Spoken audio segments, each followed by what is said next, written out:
Hello everyone, welcome to study Chakra. तो इस video में हम लोग पढ़ेंगे कंजर्वेशन ऑफ मैकेनिकल एनर्जी के बारे में। ठीक है, तो बेसिकली हम स्टार्ट करते हैं उस इक्वेशन से। मान लो आपके पास कोई ऑब्जेक्ट है और उस पर सिर्फ और सिर्फ कंजर्वेटिव फोर्सेस लग रहा है। ठीक है, अगर सिर्फ कंजर्वेटिव फोर्सेस लग रहे हैं तो कंजर्वेटिव फोर्स के लिए हमारे पास एक इक्वेशन था, change in potential energy is equal to negative work done by the conservative force. मैंने आपको कहा था ये इक्वेशन आपको ध्यान में रखना है। हमने यहाँ पे ग्रेविटेशनल फोर्स का एग्जांपल लेके इसको समझा था। जितना भी conservative force negative work done करेगा उतना ही बॉडी का या सिस्टम का पोटेंशियल एनर्जी इंक्रीज हो जाएगा। ठीक है, अगर पॉजिटिव वर्क डन करता है तो पोटेंशियल एनर्जी डिक्रीज हो जाएगा। So delta U is equal to minus W. Work done positive, delta U negative हो जाएगा तो पोटेंशियल एनर्जी कम हो जाएगा। अगर वर्क डन नेगेटिव है तो उतना पोटेंशियल एनर्जी फिर इंक्रीज हो जाएगा, क्योंकि फिर आपका डेल्टा यू पॉजिटिव आएगा। ठीक है, तो यहां पे आप इसको इस तरीके से भी लिख सकते हो, delta U change in potential energy is equal to minus F into delta X. Work done को हम एफ इंटू डेल्टा एक्स लिख सकते हैं। और यहाँ पे देखो, वर्क एनर्जी थियरम अगर हम कंसिडर करें, हमने पढ़ा था वर्क काइनेटिक एनर्जी थियरम। तो इस थियरम के हिसाब से आपका जो वर्क डन होता है that is equal to change in kinetic energy, मतलब change in kinetic energy is equal to work done होता है। ये याद है ना? या फिर आप इसको भी लिख सकते हो, change in kinetic energy is equal to work done क्या होता है, एफ डेल्टा एक्स। राइट, अब यहाँ पे देखो एफ डेल्टा एक्स का वैल्यू डेल्टा यू के बराबर है। इस माइनस क्यू को यहाँ पे अगर शिफ्ट कर दोगे तो आपका, मुझे यहाँ पे ये जो माइनस दिख रहा है आपको इस साइड शिफ्ट कर दो तो माइनस डेल्टा यू हो जाएगा, that is equal to F delta X. इसको इक्वेशन 1 बना दो, इसको इक्वेशन 2 बना दो। इक्वेशन 1 में देखो आपका एफ डेल्टा एक्स, इक्वेशन 2 में एफ डेल्टा एक्स, इन दोनों का राइट हैंड साइड सेम है। अगर राइट हैंड साइड सेम है तो इसका लेफ्ट हैंड साइड भी सेम हो जाएगा। So from 1 and 2 we can just write, from 1 and 2 we can just write minus delta u is equal to delta k, minus delta u is equal to delta k। और delta U को वहाँ पे लेके चले जाओ तो आपका आ जाएगा delta K plus delta U is equal to 0। और डेल्टा अगर मैं कॉमन ले सकता हूँ यहाँ पे, कोई प्रॉब्लम नहीं है, डेल्टा यू प्लस के इज इक्वल टू 0। देखो, के मतलब काइनेटिक एनर्जी और यू मतलब पोटेंशियल एनर्जी और डेल्टा मतलब change. So total change in kinetic energy plus total change in potential energy is 0, or you can say simply change in total kinetic plus potential energy is 0। Kinetic energy और potential energy actually दोनों क्या है, mechanical energy है। दोनों को हम एक साथ मैकेनिकल एनर्जी बोलते हैं। तो ये क्या है, बॉडी का टोटल मैकेनिकल एनर्जी। तो टोटल मैकेनिकल एनर्जी में चेंज 0 है। देखो डेल्टा के प्लस यू 0 है, याद रखना, डेल्टा के प्लस यू। इसको अगर मैं सपोज करो टोटल मैकेनिकल एनर्जी को मैं ई लिखूं और ई इज इक्वल टू आपका kinetic energy plus potential energy you लिखूं तो के प्लस यू आपका ई आ जाएगा। तो ये आप लिख सकते हो delta E is equal to 0, जहां पे ई क्या है आपका मैकेनिकल एनर्जी है, टोटल मैकेनिकल एनर्जी है। तो टोटल मैकेनिकल एनर्जी 0 नहीं है, बल्कि टोटल मैकेनिकल एनर्जी में जो चेंज है वो 0 है। इसका मतलब चेंज 0 है और मैकेनिकल एनर्जी आपका चेंज नहीं हो रहा है। जितना एनर्जी है उतना ही रहने वाला है। ये आपका कहलाता है कंजर्वेशन ऑफ मैकेनिकल एनर्जी। तो ये ध्यान रहे, यहाँ पे जो फोर्स लग रहा था, यहाँ पे जो हम जिस फोर्स की बात कर रहे थे वो कंजर्वेटिव फोर्स है।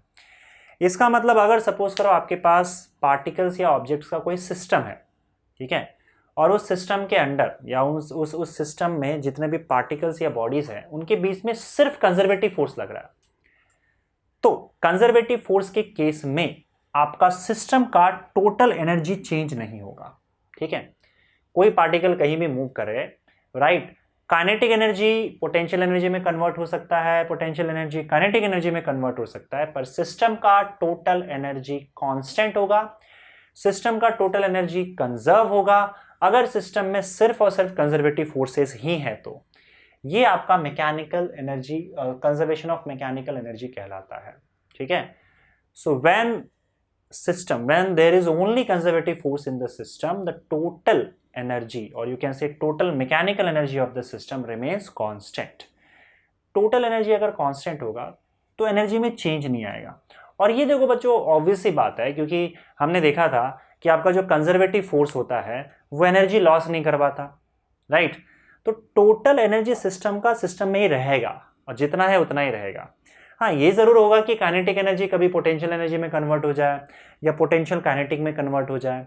तो जितनी पोटेंशियल एनर्जी काइनेटिक एनर्जी में कन्वर्ट, जितनी पोटेंशियल एनर्जी चेंज हुई होगी उतनी काइनेटिक एनर्जी भी चेंज होगी। और हमने एक इक्वेशन और लिखा था कंजर्वेटिव फोर्स के लिए, अगर आपको याद होगा तो delta U is equal to minus W, ये तो था ही ना। तो अब इस केस में आप ऐसे भी लिख सकते हो, हमने ये भी लिखा था delta U is equal to minus delta K, अगर याद होगा तो।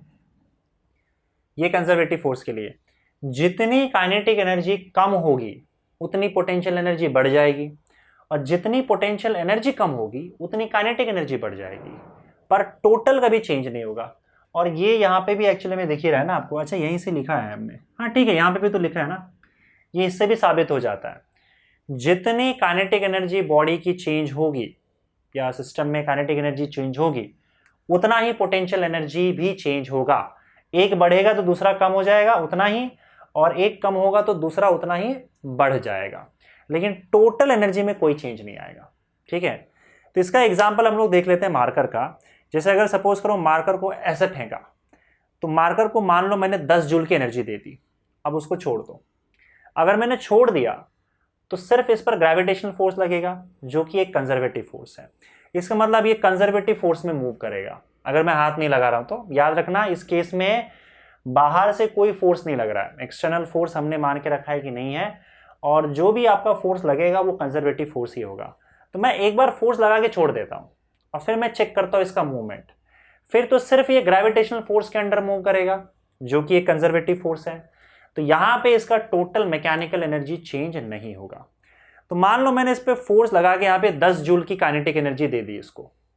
अब ये जैसे जैसे ऊपर जाएगा इसकी काइनेटिक एनर्जी कम होते जाएगी, क्योंकि ये स्लो होता जाता है। जितनी काइनेटिक एनर्जी कम होगी उतनी ही इसकी पोटेंशियल एनर्जी बढ़ते जाएगी, लेकिन हर पॉइंट पे इसकी टोटल एनर्जी 10 जूल ही होगी। शुरुआत में अगर इसके पास 10 जूल की एनर्जी है तो 10 जूल की ही एनर्जी होगी, अनलेस एंड अनटिल कि मैं बाहर से कोई एनर्जी सप्लाई करूं। अगर मैं बाहर से कोई एनर्जी सप्लाई नहीं कर रहा हूं तो ग्रेविटेशनल फोर्स के अंडर ये जब तक मूव करता जाएगा इसकी टोटल एनर्जी नहीं बदलेगी। टोटल मैकेनिकल एनर्जी 10 जूल है तो 10 जूल ही रहेगी। इस पॉइंट पे 10 जूल वो पूरी की पूरी काइनेटिक एनर्जी थी, धीरे धीरे वो काइनेटिक एनर्जी पोटेंशियल एनर्जी में कन्वर्ट हो रही है। तो मान लो यहाँ पर आते आते इसकी काइनेटिक एनर्जी 7 जूल हो गई, तो इसकी पोटेंशियल एनर्जी 3 जूल हो जाएगी, दोनों मिला के 10 जूल। फिर ये आगे जाएगा, मान लो इस पॉइंट पे इसकी काइनेटिक एनर्जी 5 जूल हो गई, तो 5 जूल से काइनेटिक एनर्जी कम हुई तो 5 जूल से पोटेंशियल एनर्जी बढ़ जाएगा। तो इसका मतलब टोटल अभी भी 10 जूल है। मान लो ऊपर जाते जाते बॉडी रुक गई, अब जिस पॉइंट पे ये रुक गई है इसकी पोटेंशियल एनर्जी इसकी काइनेटिक एनर्जी 0 हो गई, तो इसका पोटेंशियल एनर्जी 10 जूल हो जाएगा, 10 जूल। मतलब इस पॉइंट पे इसकी सारी की सारी 10 जूल की काइनेटिक एनर्जी पोटेंशियल एनर्जी में कन्वर्ट हो गई। लेकिन हर पॉइंट पे जब भी जैसा भी ये मूव करे इसकी टोटल एनर्जी 10 जूल मतलब 10 जूल, ठीक है। कुछ अमाउंट काइनेटिक पोटेंशियल में कन्वर्ट हो सकता है, पोटेंशियल काइनेटिक में कन्वर्ट हो सकता है, लेकिन जब भी आप टोटल एनर्जी निकालोगे वो 10 जूल का 10 जूल ही रहेगा। समझ में आ रहा है? क्यों? क्योंकि ये एक्चुअली में ग्रेविटेशनल फोर्स के अंडर मूव कर रहा है, और ग्रेविटेशनल फोर्स एक कंजर्वेटिव फोर्स है। तो बॉडी अगर कंजर्वेटिव फोर्स में मूव करती है और अगर वर्क डन करने के लिए सिर्फ कंजर्वेटिव फोर्स ही है तो आपका टोटल एनर्जी कभी नहीं चेंज होगा। Change in total energy, total mechanical energy will be 0.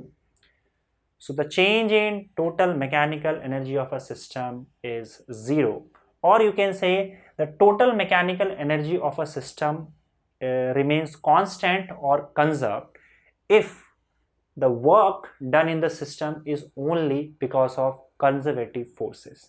तो यही स्टेटमेंट है आपका कंजर्वेशन ऑफ मैकेनिकल एनर्जी का, और इसका एग्जांपल हमने ग्रेविटेशन के केस में देखा।